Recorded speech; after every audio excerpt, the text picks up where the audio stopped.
സന്ദേശങ്ങൾ മാനവരോടായി കേഴുന്നു.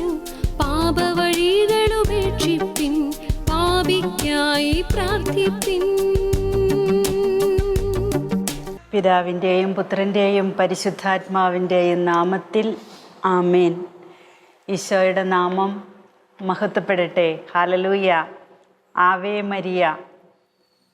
പരിശുദ്ധ അമ്മ നൽകിയ സന്ദേശങ്ങളിലൂടെയൊക്കെ നമ്മൾ കടന്നു പോയിക്കൊണ്ടിരിക്കുകയാണ്. അമ്മ പറഞ്ഞു ഇന്നലെ, ഈ ലോകത്ത് ഏകരക്ഷകനെ കാണിച്ചു കൊടുക്കേണ്ട കാലം, സമയം അതിക്രമിച്ചു എന്ന്. ഈ ലോകം പാപത്തിൽ നിറയുന്നത് രക്ഷകനെ അറിയാത്തത് കൊണ്ടല്ലേ? രക്ഷകനെ അറിഞ്ഞ് സ്നേഹിച്ച് ജീവിക്കുന്ന കുറേ മക്കളുടെ സാക്ഷ്യ ജീവിതങ്ങൾ ലോകത്തുണ്ടെങ്കിൽ പാപം അത് വന്ന വഴിയെ തിരിച്ചു പോകുമായിരുന്നു. അക്രമങ്ങൾ, തിന്മകൾ പെരുകില്ലായിരുന്നു. എന്തു തന്നെയാണെങ്കിലും ഇനി അത് പറഞ്ഞിരുന്ന് എങ്ങനെയൊക്കെ സംഭവിച്ചു എന്ന് പറഞ്ഞിരുന്നിട്ട് കാര്യമില്ല. നമുക്ക് അമ്മയുടെ വാക്കുകൾ ശ്രവിക്കാം. സ്നേഹം തന്നെയായി ഈശോ സ്നേഹിക്കുന്നു, സ്നേഹിക്കുന്നു, നിങ്ങളെ ഞാൻ സ്നേഹിക്കുന്നു എന്ന് ജീവിതം കൊണ്ട് ഏറ്റുപറഞ്ഞ ഈശോ. ദൈവം സ്നേഹമാണെന്ന് ഈ ലോകത്തോട് ദൈവത്തെ സ്നേഹിച്ച യേശുവിൻ്റെ പ്രിയപ്പെട്ട ശിഷ്യൻ യോഹന്നാൻ വിളിച്ചു പറഞ്ഞു, ദൈവം സ്നേഹമാണ്, നാം ദൈവത്തിൻ്റെ മക്കളാണ്, നമ്മൾ അങ്ങനെ തന്നെയാണ് എന്ന്. അങ്ങനെയാണെങ്കിൽ ഈ സ്നേഹം എന്ന് പറഞ്ഞ് ജീവിക്കുന്നതോടൊപ്പം സ്നേഹമായി തീരാനുള്ളൊരു വിളി കൂടെ നമ്മൾക്കില്ലേ? ഉണ്ട്. നമുക്കറിയാം, നമ്മുടെ കർത്താവ് ഈ ലോകത്ത് മനുഷ്യനായി പിറന്നത് നമ്മളോടുള്ള സ്നേഹം കൊണ്ട് മാത്രമാണ്. നമ്മളെ രക്ഷിക്കാൻ വേണ്ടിയാണ്. മനുഷ്യൻ ചെയ്തു കൂട്ടിയ പാപങ്ങൾക്ക് പരിഹാരം ചെയ്യാൻ മനുഷ്യനായി തന്നെ പീഡകൾ സഹിച്ചിട്ട് ആ പരിഹാരം സ്വീകരിച്ചിട്ട് പിതാവിന് സമർപ്പിക്കാൻ ദൈവം തന്നെ ഇറങ്ങി വന്നു എന്ന് പറയുമ്പോൾ അത് എന്തൊരു വലിയ കാര്യമാണ് അല്ലേ? എന്നിട്ട് ആ ദൈവം കഥകൾ എഴുതി മനുഷ്യനെ വശീകരിച്ചില്ല, ലേഖനങ്ങൾ എഴുതി ആരെയും കുറ്റപ്പെടുത്തി മറ്റുള്ളവരെ തന്നിലേക്ക് ആകർഷിച്ചില്ല. അവിടുന്ന് സ്നേഹമെന്നൊരു നിയമം ജീവിതത്തിൻ്റെ സ്വന്തമാക്കി അത് കാണിച്ചു കൊടുത്തു. ആ സ്നേഹം പൂർത്തീകരിക്കപ്പെടുന്നത് ബലിയാകുമ്പോഴാണെന്ന് അവിടുന്ന് മനസ്സിലാക്കി തന്നു. സ്നേഹം അതിൻ്റെ പൂർണ്ണതയിൽ അനുഭവിക്കാൻ സാധിക്കുന്നത് ഞാൻ സ്നേഹിക്കുന്നു എന്ന് പറഞ്ഞ് ജീവിച്ചതുകൊണ്ട് മാത്രമായില്ല, സ്നേഹിതന് വേണ്ടി ജീവൻ കൊടുക്കുമ്പോഴാണ് സ്നേഹം പൂർണ്ണമാകുന്നതെന്ന് അവിടുന്ന് മനസ്സിലാക്കി തന്നു. മനസ്സിലാക്കി പറഞ്ഞു തരികയല്ല ചെയ്തത്, ജീവിതത്തിൽ അത് കാണിച്ചു തന്നു. വാളുകൊണ്ട് വെട്ടിപ്പിടിച്ചിട്ട് യേശുക്രിസ്തു ഒരു ലോകം ഇവിടെ സ്ഥാപിച്ചെടുത്തില്ല. കാരണം ലോകത്തിൻ്റെ സൃഷ്ടാവാണ് അവിടുന്ന്. ലോകത്തിലുള്ള മക്കളെ യുദ്ധം ചെയ്ത് വെട്ടിപ്പിടിച്ചെടുത്തില്ല, അതിൻ്റെ ആവശ്യമില്ല കർത്താവിന്.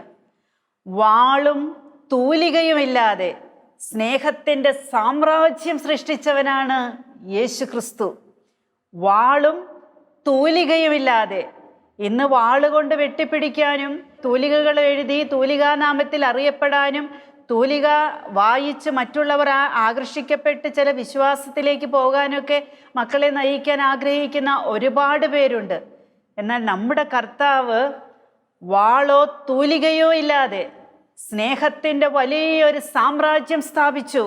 അതാണ് വിശുദ്ധ കുർബാന. അത് അവിടുന്ന് തന്നെയാണ്. അതാണ് ആ സ്ഥാപനത്തിൻ്റെ ഏറ്റവും വലിയ പ്രത്യേകത. ആ വിശുദ്ധ കുർബാനയാകുമ്പോഴാണ് സ്നേഹം പൂർത്തീകരിക്കപ്പെടുന്നത് എന്ന് കാൽവരിയിൽ പിടഞ്ഞു മരിച്ചുകൊണ്ട് അവിടുന്ന് പറഞ്ഞു. എല്ലാം അപ്പോഴാണ് പൂർത്തീകരിക്കപ്പെടുക എന്ന് അവിടുന്ന് പിതാവിൻ്റെ സന്നിധിയിലെല്ലാം പൂർത്തിയായി എന്ന് വിളിച്ചു പറഞ്ഞു. സഹനത്തിലൂടെ ആത്മാക്കളുടെ രക്ഷ പൂർത്തീകരിക്കപ്പെടുമെന്ന് ജീവിതം കൊണ്ട് കാണിച്ചു തന്ന കർത്താവ് പരിശുദ്ധ അമ്മയിലൂടെ ഇന്ന് നമ്മളോട് പറയാണ്, മക്കളെ, നിങ്ങളുടെ ഈ ലോകവാസം ശാശ്വതമാണെന്ന് കരുതേണ്ട. ഈ ലോകത്തിൻ്റെ, വിശിഷ്യ നിങ്ങളുടെ ദേശത്തിൻ്റെ ദുരവസ്ഥ എന്തുകൊണ്ടാണ് എന്ന് ഗ്രഹിക്കേണ്ടിയിരിക്കുന്നു. അശുദ്ധ പാപത്തിൻ്റെ അടിമത്തം സ്വീകരിച്ച മനുഷ്യജീവിതം കൊണ്ട് നിറഞ്ഞ ലോകം വിസർജന കുഴിയേക്കാൾ നാറുന്നു. ഒരമ്മ മക്കളോട് പറയുക, മക്കളെ, നീ ജീവിക്കുന്ന ഈ ലോകമുണ്ടല്ലോ, കുഞ്ഞെ, നീ ഇപ്പം നിൽക്കുന്ന ഇടമുണ്ടല്ലോ, നിന്റെ വീട് നീ നിർമ്മിച്ചിരിക്കുന്ന സ്ഥലമുണ്ടല്ലോ, നിന്റെ ദേശമുണ്ടല്ലോ, നിന്നെ ഉൾക്കൊള്ളുന്ന ഈ ലോകം അതെങ്ങനെയാ? വിസർജന കുഴി. എന്താ? Septic tank. അതിനേക്കാൾ നാറുന്നു എന്നാണ് ദൈവമാതാവ് മക്കളെ നോക്കി പറയുന്നത്. ഈ ലോകത്തിലെ വാസം ശാശ്വതമാണെന്ന ധാരണയിൽ ഈ ലോകത്തിൽ കിട്ടാവുന്നതൊക്കെ സാംശീകരിച്ചെടുത്തുകൊണ്ട് സുഖത്തിലും പ്രതാപത്തിലും കഴിയാമെന്ന് നീ ചിന്തിക്കേണ്ട. അല്ലെങ്കിൽ നീ ഇന്ന് അനുഭവിക്കുന്ന ദുഃഖങ്ങളും ദുരിതങ്ങളും മാത്രമേ ഉള്ളൂ നിന്റെ ജീവിതത്തിലെന്ന് നീ ചിന്തിച്ച് വിഷമിക്കേണ്ട. ഈ ലോകത്തിൻ്റെ, വിശിഷ്യ നിങ്ങളുടെ ദേശത്തിൻ്റെ ദുരവസ്ഥ, നമ്മുടെ ദേശം, നാം വസിക്കുന്ന ഇടത്തിൻ്റെ ദുരവസ്ഥ എന്തുകൊണ്ടാണെന്ന് ഗ്രഹിക്കേണ്ടിയിരിക്കുന്നു. എന്നെ കേൾക്കുന്ന ഈശോയുടെ മക്കളെ, ഞാനും നിങ്ങളും വസിക്കുന്ന ഇടത്ത് അക്രമങ്ങൾ നടക്കുന്നെങ്കിൽ, പാപം വർദ്ധിക്കുന്നെങ്കിൽ, അതിക്രമങ്ങൾ നടക്കുന്നുണ്ടെങ്കിൽ നമ്മുടെ പ്രാർത്ഥനാക്കുറവില്ലേ? നമ്മുടെ നന്മയുടെ ജീവിതത്തിൻ്റെ സാക്ഷ്യക്കുറവില്ലേ? ഭയപ്പെട്ട് നന്മയായിട്ട് ജീവിക്കാതിരിക്കുന്നില്ലേ? അല്ലെങ്കിൽ ഞാൻ ആരെയും ഉപദ്രവിക്കുന്നില്ല, ഞാൻ നന്നായി ജീവിക്കുന്നുണ്ട് എന്ന് മാത്രം ആശ്വസിച്ചിരിക്കുന്നില്ലേ? ചെയ്യേണ്ട നന്മകൾ ചെയ്യാത്തതും പാപമല്ലേ? ഇങ്ങനെയൊക്കെ ജീവിക്കുമ്പോൾ ലോകത്ത് കുറേ തിന്മകൾ വളരും. അതുകൊണ്ട് അമ്മ പറയാ, അശുദ്ധ പാപത്തിൻ്റെ അടിമത്തം സ്വീകരിച്ച മനുഷ്യ ജീവിതം കൊണ്ട് ലോകം നിറഞ്ഞിരിക്കുക. അശുദ്ധമായ പാപം, അശുദ്ധം.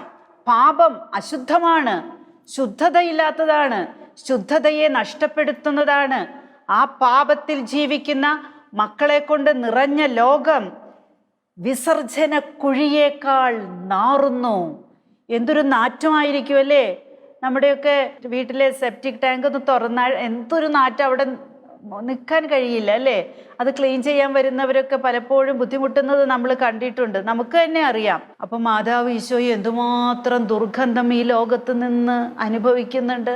നമ്മുടെ ജീവിതം കൊണ്ട് അനുദപിച്ച് പ്രായശ്ചിത്ത പ്രവൃത്തികൾ ചെയ്ത് ജീവിക്കാനായിട്ട് നമുക്ക് ശ്രമിക്കാം. രക്തദാഹികളുടെ അഹങ്കാരത്തോടു കൂടെയുള്ള മുന്നേറ്റം മനുഷ്യജീവന്റെ വിലയും മഹത്വവും നഷ്ടപ്പെടുത്തുന്നു. മനുഷ്യന്റെ ജീവന്റെ വില, കർത്താവിൻ്റെ കണ്ണിലെ കൃഷ്ണമണിയാണ് മനുഷ്യരെന്ന് പ്രവാചകരിലൂടെ ദൈവം വെളിപ്പെടുത്തി തന്നിട്ട് ആ കൃഷ്ണമണി പോലെയുള്ള മനുഷ്യരെ രക്ഷിക്കാൻ ദൈവം തന്നെ മനുഷ്യനായി അവതരിച്ച് മരിച്ചതിൻ്റെ, രക്തം ചിന്തിയതിൻ്റെ, ബലിയെ നൽകിയതിൻ്റെയൊക്കെ വിലയാണ് ഓരോ മനുഷ്യ ജീവനും ജീവിതത്തിനുള്ളതെന്ന് മനസ്സിലാക്കാതെ, അതിൻ്റെ മഹത്വം മനസ്സിലാക്കാതെ അഹങ്കാരത്തോടു കൂടി രക്തത്തിനായി ദാഹിച്ച് മനുഷ്യർ മുന്നേറുന്നു. എന്താണിവർ ചെയ്തുകൊണ്ടിരിക്കുന്നത് എന്ന് ഇവർ അറിയുന്നില്ല. പുതിയ പുതിയ വേദഞെരുക്കങ്ങളാൽ തിരുസഭ വീഴാറായിരിക്കുന്നു. നമ്മളറിയണം, നമ്മളിതേക്കുറിച്ചൊക്കെ കുറേ പറഞ്ഞു. അമ്മ പറഞ്ഞു തന്നിട്ട് തന്നെയാണ് നമ്മൾ അതേക്കുറിച്ചൊക്കെ ധ്യാനിച്ച്. എന്നിട്ടും അമ്മ പറയാ, മക്കളെ, തിരുസഭ പുതിയ വേദഞെരുക്കങ്ങളാൽ വീഴാറായിരിക്കുന്നു. പല പല ചിന്താഗതിക്കാരും മലീമസമായ ബുദ്ധിജീവികളുടെ മലീമസമായ ചിന്തകളാൽ സത്യവിശ്വാസത്തിന് എതിരായിട്ടും ക്രിസ്തു പഠിപ്പിച്ചിട്ടുള്ള മൗലികമായ കാര്യങ്ങൾക്ക് എതിരായിട്ടും നന്മയ്ക്കെതിരെ തിന്മ വരുത്തിക്കൊണ്ട്, നന്മ രൂപേണ വരുത്തിക്കൊണ്ട് സഭയെ വലിച്ചിഴയ്ക്കുമ്പോൾ, സഭയിലുള്ള നന്മകളെ ചോദ്യം ചെയ്യുമ്പോൾ വേദഞെരുക്കങ്ങളാൽ സഭ പീഡിപ്പിക്കപ്പെടുകയാണ്. എൻ്റെ തിരുക്കുമാരൻ്റെ ജീവിത സ്മരണയും അവൻ്റെ തിരുശരീരവും തിരുരക്തവും വിവാദ വിഷയങ്ങളാകുന്നു. എന്തൊക്കെ കാര്യങ്ങളല്ലേ ഈ ലോകത്ത് നമ്മൾ കേട്ടുകൊണ്ടിരിക്കുന്നത്. സഭയും സഭയുടെ വിശ്വാസവും വിശ്വാസ സംഹിതകളെയും സംബന്ധിച്ച് വിശ്വാസത്തിൻ്റെ ഹൈറാർക്കിയിൽ നിന്നും പുറപ്പെടുവിക്കുന്ന കാര്യങ്ങൾ, അതിനെ എതിർക്കുന്നവർ, അതിനോട് പറ്റം ചേരുന്ന ഒരു വിഭാഗം, അതിനെ എതിർത്ത് ജീവിക്കാൻ മക്കളെ പ്രേരിപ്പിക്കുന്നവർ, അങ്ങനെ ഒത്തിരി കാര്യങ്ങൾ സഭയിലും നടക്കുന്നുണ്ട്. അമ്മ പറയാ, സഭയുടെ മക്കളാൽ പീഡിപ്പിക്കപ്പെട്ടും വിവാദ വിഷയങ്ങൾ ഉയർത്തിയും സഭാ തനയർ തന്നെ ഭിന്നിക്കുന്നു, ചിതറിക്കപ്പെടുന്നു. ഇതെല്ലാം കണ്ട് സാത്താൻ ആർത്ത് അട്ടഹസിക്കുന്നു. ഈ അവസ്ഥകൾ ആവർത്തിച്ച് മനസ്സിലാക്കി തന്നിട്ട് നിങ്ങൾക്ക് എന്തേ ഒന്നും മനസ്സിലാകുന്നില്ല? ഇത് പല പ്രാവശ്യം പരിശുദ്ധ അമ്മ ഈ കേരള മണ്ണിൽ വന്ന് പറഞ്ഞു. ഇതിനു മുൻപ് പലയിടങ്ങളിലും പറഞ്ഞിട്ടുള്ളതായിട്ട് നമുക്കറിയാം. അമ്മ പറഞ്ഞിട്ട് മക്കൾക്ക് എന്തേ മക്കളെ ഒന്നും മനസ്സിലാകാത്തത്? വീണ്ടും അമ്മ ചോദിക്കുന്നു, നിങ്ങൾ സ്നേഹിക്കുന്നു എന്ന് ഏറ്റുപറയുന്ന എൻ്റെ തിരുക്കുമാരന് നിങ്ങൾ നൽകിക്കൊണ്ടിരിക്കുന്ന പാനപാത്രത്തിൻ്റെ രുചി വിഷം പോലെ കയ്പുള്ളതാണ്. ഞാനും എൻ്റെ മകനും ഈ ദുഃഖത്തിൽ പങ്കുചേർന്ന് കരയുകയാണ് മക്കളെ. സഭയിലൂടെ ലഭിക്കുന്ന സഹനങ്ങൾ, സഭ വിഭജിക്കപ്പെടുമ്പോഴും സഭ വീഴാറാകുന്നു എന്ന് തോന്നത്തക്ക വിധത്തിൽ സഭയിലെ മക്കൾ തമ്മിലുള്ള ഭിന്നത കാരണം അധികാരത്തിലുള്ള ഇരിക്കുന്നവരും, സഭ എന്ന് പറയുമ്പോൾ നമ്മളൊക്കെ തന്നെയാണല്ലോ, നമ്മുടെ ജീവിതത്തിൻ്റെ ക്രമക്കേടുകളൊക്കെ കണ്ടിട്ട് പരിശുദ്ധമ്മയും ഈശോയും കരയാണ്.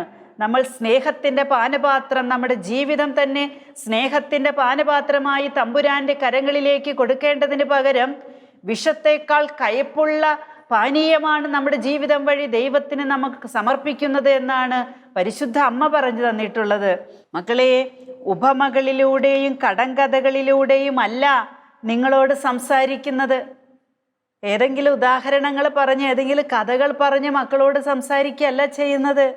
സ്നേഹിക്കാൻ മാത്രം കഴിയുന്ന 2 ഹൃദയങ്ങളാണ് നിങ്ങളോട് സംസാരിക്കുന്നത്. പരിശുദ്ധ അമ്മ തന്ന ആഹ്വാനങ്ങൾ, സന്ദേശങ്ങൾ എന്നൊക്കെ പറയുമ്പോൾ പരിശുദ്ധ അമ്മയുടെ ഇഷ്ടങ്ങൾ അമ്മ അങ്ങ് വിളിച്ചു പറയുന്നതല്ല, അത് യേശുവിൻ്റെ ഇഷ്ടം കൂടെയാണ്. 2 ഹൃദയങ്ങളാണ് നിങ്ങളോട് സംസാരിക്കുന്നത്. ഹൃദയങ്ങളെ മനസ്സിലാക്കാൻ ഹൃദയങ്ങൾക്കേ പറ്റൂ. നല്ല ഹൃദയമുള്ളവർക്ക് നല്ല ഹൃദയങ്ങളെ മനസ്സിലാക്കാൻ പറ്റൂ. പരിശുദ്ധ അമ്മ പറയുന്നു, വിമല ഹൃദയവും തിരുഹൃദയവും നിങ്ങളോട് സംസാരിക്കുന്നു. കടങ്കഥകളിലൂടെയല്ല, ഉപമകളിലൂടെയല്ല, സ്നേഹിക്കാൻ മാത്രം കഴിയുന്ന 2 ഹൃദയങ്ങൾ, വിമല ഹൃദയവും തിരുഹൃദയവും നിങ്ങളോട് സംസാരിക്കുന്നത്. ഇനിയെങ്കിലും ശ്രദ്ധിച്ച് കേൾക്കുക. നിങ്ങൾ നവീകരിക്കപ്പെടാൻ പോകുന്നു. ദൈവനീതിയുടെ വെളിച്ചത്തിൽ, അഗ്നിയുടെ പ്രകാശത്തിലും ചൂടിലും ഭൂമിയിലുള്ള ഓരോ വ്യക്തിയും സ്വയം അവനവൻ്റെ സ്ഥിതി ഏതവസ്ഥയിലാണെന്ന് ആന്തരികമായി തിരിച്ചറിയും. അങ്ങനെ ഒരു അവസ്ഥ, ശുദ്ധീകരണത്തിൻ്റെ ഒരവസ്ഥ വരാൻ പോകുന്നു. നമുക്കതിങ്ങനെ ഏറ്റെടുക്കാം. നമ്മൾ അനുഭവിച്ചു കൊണ്ടിരിക്കുന്ന പലതരത്തിലുള്ള അനുഭവങ്ങളും നന്മകളുമുണ്ട്, കഷ്ടങ്ങളുണ്ട്. കഷ്ടതകളിലും നന്മകളുണ്ട്. മഹാമാരി പോലെയുള്ള കാര്യങ്ങളിലൂടെ നമ്മൾ പോയിക്കൊണ്ടിരിക്കുന്നു. ഇപ്പോൾ പേമാരിയുടെ കാലഘട്ടമാണ്. മഴ പലയിടത്തും ദുരന്തങ്ങൾ വിതച്ചുകൊണ്ട് മുന്നോട്ട് പോകുന്നു. പ്രകൃതി അടയാളമായി മാറുന്നു. നമ്മൾ എന്തേ ഇതൊന്നും മനസ്സിലാക്കാത്തത്? ഏറെ താമസിയാതെ അഗ്നി കൊണ്ട് നിങ്ങൾ നവീകരിക്കപ്പെടാൻ പോകുന്നു. എന്താണ് ആ അഗ്നി? ആ അഗ്നി എന്താണ് എന്ന് നമുക്കറിയണമെങ്കിൽ പരിശുദ്ധാത്മ അഗ്നി എന്നിലും നിങ്ങളിലും ലോകം മുഴുവനിലും വേണം. അത് കരുണയുടെ അഗ്നിയാകട്ടെ. കരുണയുടെ അഗ്നിയാൽ ലോകം നവീകരിക്കപ്പെടട്ടെ എന്ന് നമുക്ക് ആഗ്രഹിക്കാം. അല്ലാതെ നമ്മളെ ചുട്ടുചാമ്പലാക്കുന്ന അഗ്നിയാണെങ്കിൽ നമുക്ക് നശിക്കാനേ പറ്റൂ. നമ്മുടെ ഇപ്പോഴത്തെ ജീവിതാവസ്ഥയിൽ നമ്മൾ നശിക്കുമോ? നമ്മുടെ ഇപ്പോഴത്തെ ജീവിതാവസ്ഥയിൽ നമ്മൾ നവീകരിക്കപ്പെട്ട് ജീവിക്കുമോ എന്നുള്ളത് തിരിച്ചറിവോടെ ചിന്തിക്കേണ്ട സമയമാണിത്. പരിശുദ്ധ അമ്മ പറഞ്ഞിട്ടുണ്ട്, അഗ്നി കൊണ്ട് നിങ്ങൾ നവീകരിക്കപ്പെടാൻ പോകുന്നു. അത് പരിശുദ്ധാത്മാഗ്നി ആകട്ടെ എന്ന് നമുക്ക് പ്രാർത്ഥിക്കാമല്ലേ? ദൈവനീതിയുടെ വെളിച്ചം, ആ വെളിച്ചത്തിൽ, അഗ്നിയുടെ പ്രകാശത്തിലും ചൂടിലും ഭൂമിയിലുള്ള ഓരോ വ്യക്തിയും സ്വയം അവനവൻ്റെ സ്ഥിതി.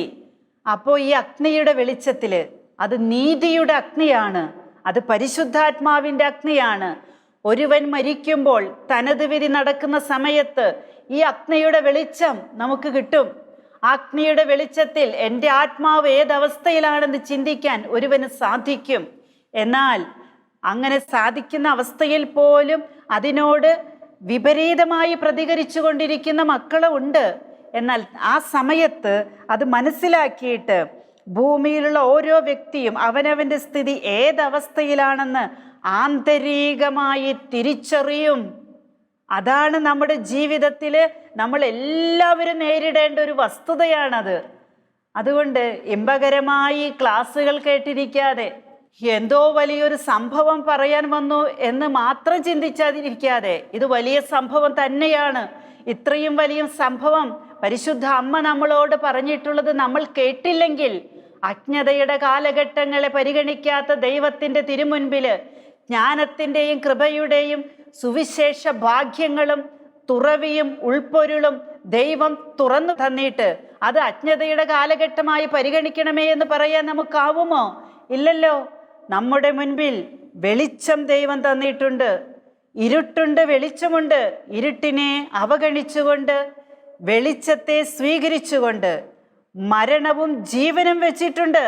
മരണത്തിലേക്ക് നയിക്കുന്നതിനെ തിരസ്കരിച്ചുകൊണ്ട് ജീവനിലേക്ക് നയിക്കുന്ന ദൈവിക ആഹ്വാനങ്ങളെയും ദൈവിക ക്രമീകരണങ്ങളെയും ജീവിതത്തിൽ സ്വീകരിച്ച് അതിനോടൊരു പ്രതിപത്തി പുലർത്തിക്കൊണ്ട് ജീവിക്കാൻ നമുക്ക് ആഗ്രഹിക്കാം, പ്രാർത്ഥിക്കാം.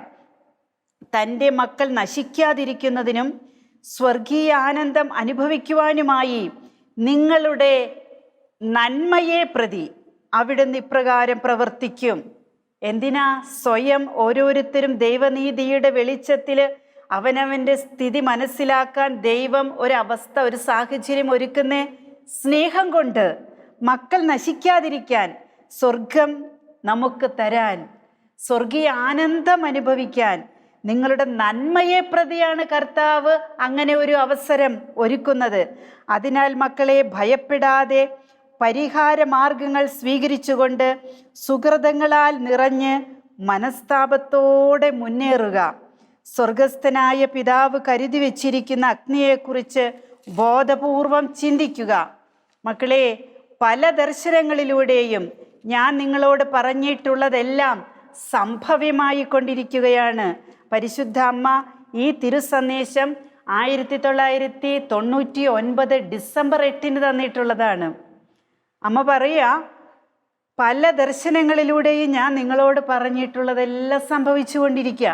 ഇവിടെ തന്നത് മാത്രമല്ല, ലോകത്തിൻ്റെ വിവിധ ഭാഗങ്ങളിൽ തന്നത്.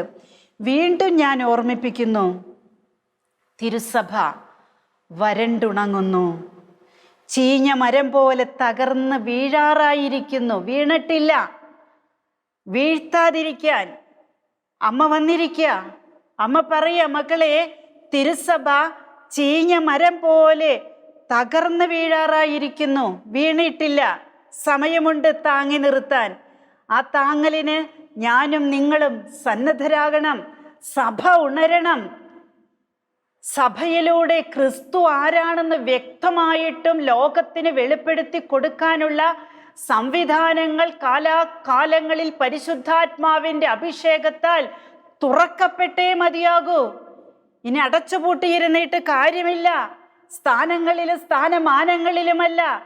തിരുസഭ എളിമയോടെ ലോകമക്കളിലേക്ക് സഭയുടെ മൗലിക സത്യങ്ങളുടെ രക്ഷിതാവായ സ്ഥാപകനായ യേശു ക്രിസ്തുവിലേക്കുള്ള ചാനലുകൾ തുറക്കാനായിട്ട് ഇനിയും ഇനിയും ഉണർന്ന് പ്രവർത്തിക്കണം.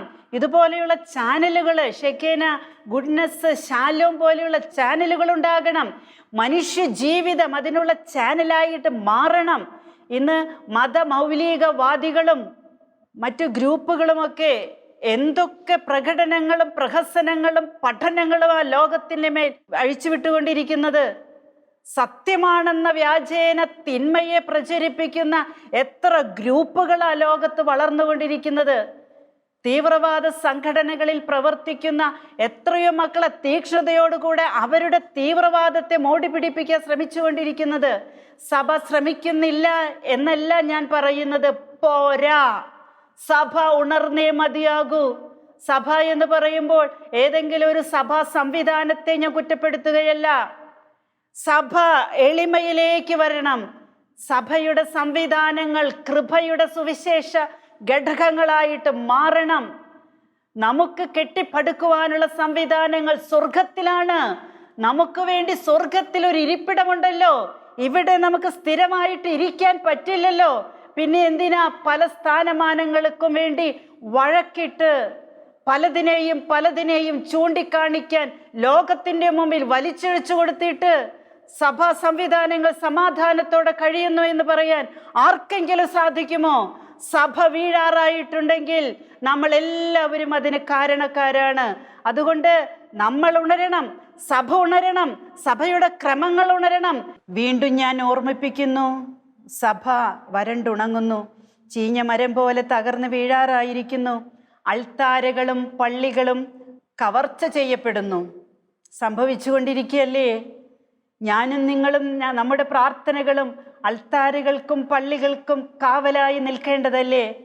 വിശുദ്ധ കുർബാനയ്ക്ക് ദേവാലയങ്ങളിൽ പോയി വിശുദ്ധ കുർബാന കഴിഞ്ഞ് വീണ്ടും തിരിച്ച് വീട്ടിലേക്ക് വന്നിട്ട് ആ ദേവാലയത്തെയോ അൾത്താരയെയോ സക്രാരിയെയോ സക്രാരിയിൽ വസിക്കുന്ന കർത്താവിനെയോ ഒന്നും ഓർക്കാതെ ജീവിക്കുമ്പോൾ നമ്മുടെ വിശ്വാസ പ്രഖ്യാപന നടത്തം കൊണ്ട്, യാത്ര കൊണ്ട്, ബലിയർപ്പണം കൊണ്ട് എന്ത് പ്രയോജനം? ആ പള്ളിയിൽ നിന്ന് അർപ്പിക്കുന്ന ബലിയിൽ നിന്ന്, ആ അൾത്താരയിൽ നിന്ന്, ദിവ്യ സക്രാരിയിലിരിക്കുന്ന യേശുവാകുന്ന ജീവനുള്ള ദൈവത്തിൽ നിന്ന് നമ്മൾ നന്മ സ്വീകരിച്ചിട്ടുണ്ടെങ്കിൽ, ആ നന്മയുടെ വഴിയിലൂടെ നാം ജീവിക്കുകയാണെങ്കിൽ ഇത്തരത്തിലുള്ള കവർച്ചകളെ തടയാൻ നമുക്ക് പറ്റും. സാത്താൻ അതിനുള്ള ധൈര്യം ഉണ്ടാകില്ല. വൈദികരെയും സന്യാസിനികളെയും അവരുടെ സമർപ്പണ ജീവിതത്തിൽ നിന്നും പിന്തിരിപ്പിക്കുന്നതിൽ സാത്താൻ വിജയിക്കുന്നു. ഇത് പറയുമ്പോഴും എൻ്റെ സങ്കടം ഞാൻ ഉണർത്തിക്കാട്ടോ. എത്ര സന്യസ്തരാണ് ഈ വിളി ഉപേക്ഷിച്ച് പോയാലോ? ഒന്നാമത്തെ പ്രശ്നം എന്താണെന്നറിയോ? വീട്ടിലെ സങ്കടം. അമ്മയെ നോക്കാൻ, അപ്പനെ നോക്കാൻ ആളില്ല, കൂടപ്പിറപ്പുകൾ നോക്കുന്നില്ല. ചിലരുടെ വീടുകളിൽ മദ്യപാനികളാണ് കൂടപ്പിറപ്പുകൾ. അമ്മയ്ക്കൊരു നേരത്തെ ഭക്ഷണം കൊടുക്കുന്നില്ല. പ്രിയപ്പെട്ട സന്യാസിനി, നിന്നെ വിളിച്ച ദൈവം വിശ്വസ്തനാണെന്ന് നീ ഓർക്കുക. നിന്നെ വിളിച്ച ദൈവത്തിൻ്റെ വാക്ക് കേട്ട് ദൈവത്തിന് വേണ്ടി ദൈവത്തോട് ചേർന്ന് നീ ജീവിച്ചാൽ നിന്റെ കാര്യങ്ങൾ നോക്കാൻ അവന് കഴിയില്ലേ? കർത്താവിന് കഴിയില്ലേ? നീ ദൈവത്തിന് വേണ്ടി ജീവിക്കുമ്പോൾ, നീ ദൈവത്തിൻ്റെ കാര്യം നോക്കുമ്പോൾ, ഈ അൾത്താരയിലും ഈ പള്ളിയിലും മാത്രം ഒതുങ്ങിക്കൂടിയ ജീവിതമാകണം എന്നാണ് റാണി പറയുന്നതെന്ന് ചോദിക്കേണ്ട. നിന്റെ ജീവിതത്തിൽ, നിന്റെ ശരീരമാകുന്ന അൾത്താരയിൽ ആർക്കും കവർച്ച ചെയ്യാൻ പറ്റാത്ത ഒരു ദേവാലയമാണ് നിന്റെ ശരീരം. ആ ശരീരത്തിൽ, നിന്റെ ജീവിതമാകുന്ന ഹൃദയ ബലിപീഠത്തിൽ നീ ദൈവത്തിന് വേണ്ടി ബലിയർപ്പിക്കുന്ന ഒരു ഹോമയാഗമായി തീരുന്ന കുഞ്ഞാടാണെങ്കിൽ, ഒരു സമർപ്പിതയാണെങ്കിൽ, നിന്റെ കർത്താവ് നിന്റെ വീട്ടിലെ കാര്യങ്ങൾ നോക്കും. നിന്റെ സമർപ്പണത്തിൻ്റെ മൂല്യം വലുതാക്കണം. സമർപ്പിതരുടെ കുറവിനെ ഓർത്ത് വിഷമിച്ചിരിക്കാതെ സമർപ്പണത്തിൻ്റെ വിളി കിട്ടിയവരുടെ ക്വാളിറ്റി കൂട്ടാൻ നോക്ക്. അപ്പോൾ പല അൾത്താരകളിലും വസിക്കുന്ന ദൈവം, പല സക്രാരികളിലും വസിക്കുന്ന ദൈവം അവിടുത്തെ ജീവിത ബലി നിന്റെ ബലിയോട് ചേർക്കും. നിന്റെ ബലി അവിടുത്തെ ബലിയോട് ചേർക്കപ്പെടും. അപ്പോൾ സാത്താൻ്റെ ഈ പിന്തിരിപ്പൻ ചിന്തയിൽ നിന്ന് രക്ഷ കിട്ടും. ഇത് ഞാൻ പറയുമ്പോൾ എൻ്റെ പ്രിയപ്പെട്ട സഹോദരിമാരെ, സഹോദരന്മാരെ, സമർപ്പിതരെ, നിങ്ങൾ ആശ്വസിക്കേ, സങ്കടപ്പെടേണ്ട, വിഷമിക്കേണ്ടെന്നേ. ഇതൊക്കെ ഒരു പരീക്ഷണ. ഈ പരീക്ഷണം കണ്ടിട്ട് അമൂല്യ വിളി സ്വീകരിച്ചിരിക്കുന്ന നിങ്ങളുടെ വിളിയെ തകർത്ത് കളയരുത്. അത് അമൂല്യമാണ്. അശുദ്ധ പാപങ്ങൾ വർദ്ധിച്ചിരിക്കുന്നു. രക്തപ്പുഴകളുടെ വേഗത കൂടുന്നു. ദിവ്യകാരുണ്യം അവഹേളിക്കപ്പെടുന്നു. യേശുവിനെ പ്രസംഗിക്കുന്നവരും പ്രഘോഷിക്കുന്നവരും പരിഹാസരാകുന്നു. നമുക്കറിയാലേ, ലളിതമായി അമ്മ പറഞ്ഞിരിക്കുന്നേ, കർത്താവിനെ പ്രഘോഷിക്കുന്നവരെ പ്രസംഗിക്കുന്നവരെ പരിഹസിക്കുന്നു, പരിഹാസപാത്രമായി തീരുന്നു. സാരമില്ലെന്നേ, നമുക്ക് നമ്മുടെ ലക്ഷ്യം എന്താ? അത് വിലയുള്ള ലക്ഷ്യമല്ലേ? ഈ പരിഹസിക്കുന്നവർക്ക് അറിയില്ലല്ലോ അത് എന്താണെന്ന്. കർത്താവിനെയും പരിഹസിച്ചവരല്ലേ? സാരമില്ല, ഏറ്റവും കൂടെ നിൽക്കുന്നവരായിരിക്കും പിന്നീട് നമുക്ക് എതിരായിട്ടും തീരുക. വിഷമിക്കേണ്ട, അനുഭവത്തിൽ നിന്ന് പറയുക, തിരിച്ചു വരും ഒരു നാൾ. ദൈവ കരുണയുടെ തിരുമുൻപിൽ സ്വയം തിരിച്ചറിവിൻ്റെ ഒരു സമയം ദൈവം തരുമല്ലോ. അപ്പോഴെങ്കിലും തിരിച്ചു വരും. നമ്മളും അവരും സ്വർഗത്തിലെത്താൻ അത് കാരണമാകട്ടെ. കണ്ണീരോടെ ഈ അമ്മ ചോദിക്കുന്നു, ഈ തലമുറയ്ക്ക് എന്തു സംഭവിച്ചു? കരഞ്ഞുകൊണ്ട് അമ്മ ചോദിച്ചത്. പ്രിയപ്പെട്ടവരെ, ഞാനിത് ഇവിടെ നിന്ന് ഇങ്ങനെയൊക്കെ പറയുമ്പോൾ നിങ്ങൾ ഓർക്കും, അമ്മ കരഞ്ഞുകൊണ്ട് പറയുന്നത് റാണി എന്താ ഇങ്ങനെ പറയുന്നതെന്ന്. അമ്മയുടെ കണ്ണീരാണ് എന്നെ ബലപ്പെടുത്തുന്നത് ഇത് പറയാനായിട്ട്. സ്വയമേ വലിയ ആരോഗ്യവതിയൊന്നുമല്ല ഞാൻ. ഈ ഒരു ശുശ്രൂഷയ്ക്ക് വേണ്ടിയാണ് ഈശോ എനിക്ക് ആരോഗ്യം തന്നിരിക്കുന്നത്, ആരോഗ്യം ഇപ്പോൾ തന്നിരിക്കുന്നത് എന്ന് ഞാൻ ഏറ്റുപറയുക. കാരണം പലപ്പോഴും ഒന്ന് സ്വയം ശ്വസിക്കാൻ സാധിക്കാതെ, രണ്ട് കാല് നിവർത്തി ഒന്ന് നിൽക്കാൻ പറ്റാത്ത രീതിയിൽ ഈശോ തന്ന സമ്മാനം, സഹന സമ്മാനം സ്വീകരിച്ച് കഴിയുന്ന ദിവസങ്ങളാണ് എൻ്റെ ജീവിതത്തിൽ മിക്കവാറും ഉണ്ടായിക്കൊണ്ടിരിക്കുന്നതും. ഇപ്പോൾ ഈ റെക്കോർഡിങ്ങിൻ്റെ സമയത്തൊക്കെ ദൈവം തന്നിരിക്കുന്ന ഈ സ്വരമുണ്ടല്ലോ, അത് ദൈവത്തിൻ്റെ സ്വരമാ. ദൈവത്തെ ഞാൻ മഹത്വപ്പെടുത്തുന്നു. ഇങ്ങനെയൊക്കെ സ്വരത്തിൽ സംസാരിക്കാൻ എൻ്റെ ആയുസ്സിൽ എനിക്ക് സാധിക്കുമെന്ന് ഞാൻ ചിന്തിച്ചിട്ടില്ല. കാരണം ഞാനിത് ഏറ്റുപറയുമ്പോൾ ഞാൻ എന്നെ ഒരു രോഗിയാക്കിയോ എളിമയുള്ളവളാക്കിയോ വിശുദ്ധയാക്കിയോ ഒന്നും ആരുടെ മുമ്പിൽ പ്രഖ്യാപിക്കുകയല്ല. എൻ്റെ അവസ്ഥ സത്യമാണെന്ന് അറിയാവുന്നവരുള്ളത് കൊണ്ടും ഞാൻ പറയാം. എൻ്റെ കർത്താവിനറിയാം. ആ സമയത്ത് ഞാനിങ്ങനെ സംസാരിക്കുമ്പോൾ എൻ്റെ അമ്മയുടെ കണ്ണുനീരാണ് സംസാരിക്കുന്നത് എന്നൊരു മകൾക്ക് ബോധ്യമുണ്ടെങ്കിൽ, അമ്മയ്ക്ക് വേണ്ടി, പരിശുദ്ധ അമ്മയ്ക്ക് വേണ്ടി, യേശുവിന് വേണ്ടി കരഞ്ഞു പറയാൻ, ആക്രോശിച്ചു പറയാൻ, പ്രവചിച്ചു പറയാൻ യോഗ്യതയില്ലെങ്കിലും ഞാൻ സന്നദ്ധയാകുകയാണ്. അമ്മ ചോദിക്കുന്നു, ഈ തലമുറയ്ക്ക് എന്ത് സംഭവിച്ചു? ഈ തലമുറയിലുള്ള മക്കൾ ചിന്തിക്കേണ്ടതാണ്. ഇടയനില്ലാത്ത ആടുകളെ പോലെ എന്തുകൊണ്ടാണ് എൻ്റെ മക്കൾ വിജനമായതും അർഹിക്കാത്തതുമായ മേച്ചിൽ സ്ഥലങ്ങളിലേക്ക് പായുന്നത്?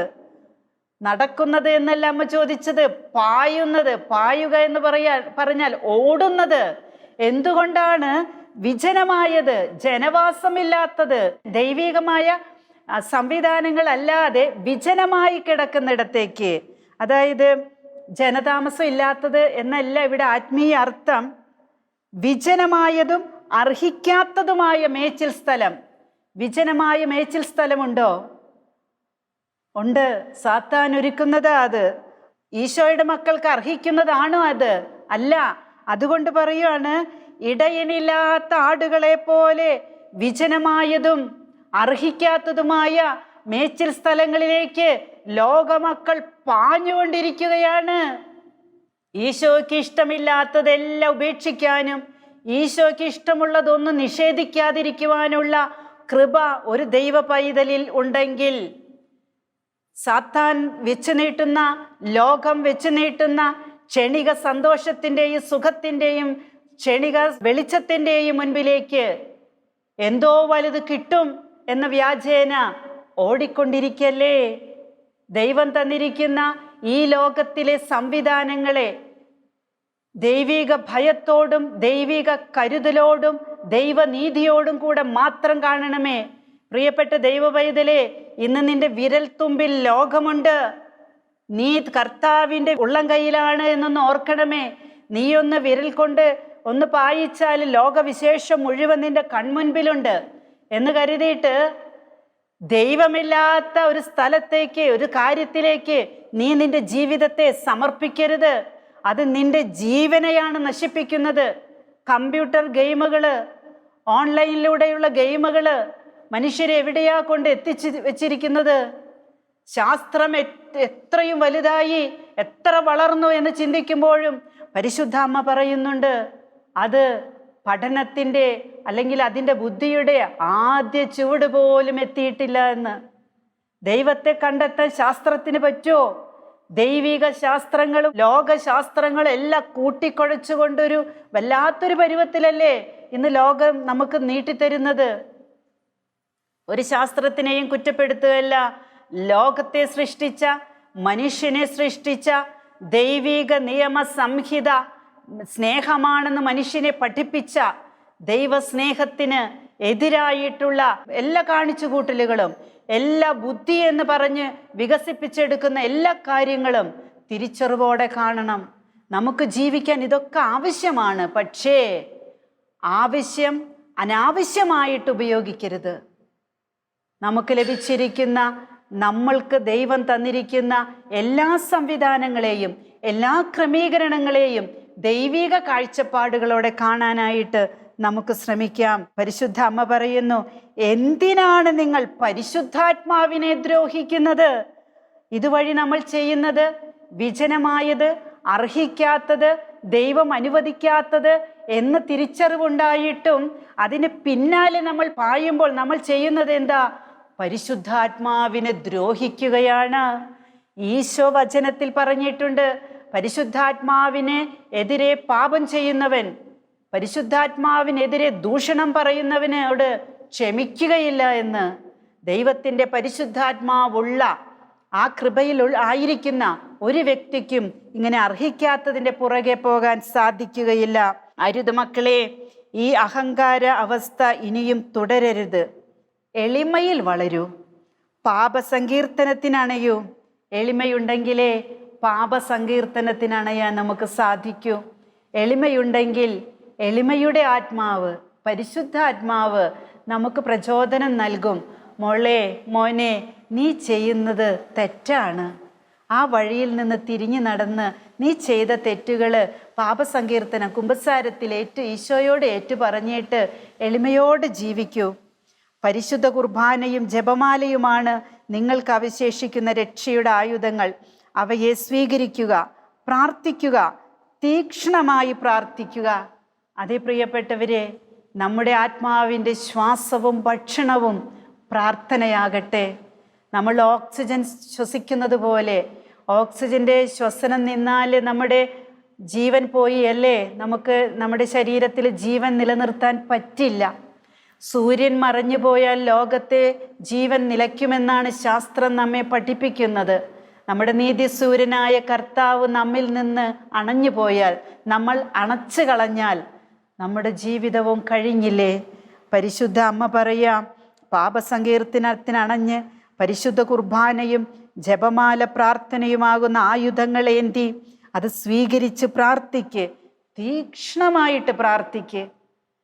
തീക്ഷ്ണത എന്ന് പറയുമ്പോൾ വീണ്ടും പറയാൻ ഞാൻ ആഗ്രഹിക്കുക, കുഞ്ഞേ, നിന്റെ ആത്മാവിൻ്റെ ശ്വാസവും ഭക്ഷണവും നിന്റെ പ്രാർത്ഥനയായിരിക്കണം. നീ ദൈവസന്നിധിയിൽ പ്രാർത്ഥിക്കാൻ മുട്ടുമടക്കുമ്പോൾ നിനക്ക് വേണ്ടി ദൈവം എഴുന്നേറ്റ് നിൽക്കുമെന്ന് കഴിഞ്ഞ ദിവസം സിറിൽ എടമനച്ചൻ സംസാരിച്ചത് നമ്മൾ കേട്ടില്ലേ? നിന്നെ തോൽപ്പിക്കാൻ ആർക്കും പറ്റില്ല. നിന്റെ കർത്താവിൻ്റെ തിരുമുൻപിൽ നീ എളിമയുള്ളവളായിരിക്കുമ്പോൾ, നിന്റെ അർത്ഥനകളെല്ലാം വിശുദ്ധിയോടെ നീ സമർപ്പിക്കുമ്പോൾ, ദൈവം നിനക്ക് തരാത്ത, നിനക്ക് അർഹതയില്ലാത്ത വിജനമായ തിന്മയുടെ ഇടങ്ങളിൽ നിന്ന് തിരിച്ചു നടന്ന് നീ ദൈവത്തിലേക്ക് വരാൻ ആഗ്രഹിക്കുമ്പോൾ, നീ പ്രാർത്ഥിക്കുന്ന മകനും മകളുമായിട്ട് മാറുക. നിന്നെ കൈവിടാൻ നീ പ്രാർത്ഥിക്കുന്നെങ്കിൽ, നിന്റെ ജീവിതം പ്രാർത്ഥനയാണെങ്കിൽ, പ്രാർത്ഥന നിന്റെ ജീവിതമാണെങ്കിൽ, നിന്നെ കൈവിടാൻ നിന്റെ ഈശോയ്ക്ക് പറ്റില്ല കുഞ്ഞേ, ഒരിക്കലും പറ്റില്ല. പരിശുദ്ധ അമ്മ നിന്നെ താങ്ങിപ്പിടിക്കും. അതുകൊണ്ട് ആശ്വസിക്കുക, സമാധാനിക്കുക. ഇനിയുള്ള നിന്റെ ജീവിതം കർത്താവിനായി, കർത്താവിനോടൊപ്പമായിരിക്കട്ടെ. ആരാധനയിൽ പ്രത്യേകമായിട്ട് നമുക്കതിനായി പ്രാർത്ഥിക്കാം. Praise the Lord. Ave Maria. Hallelujah.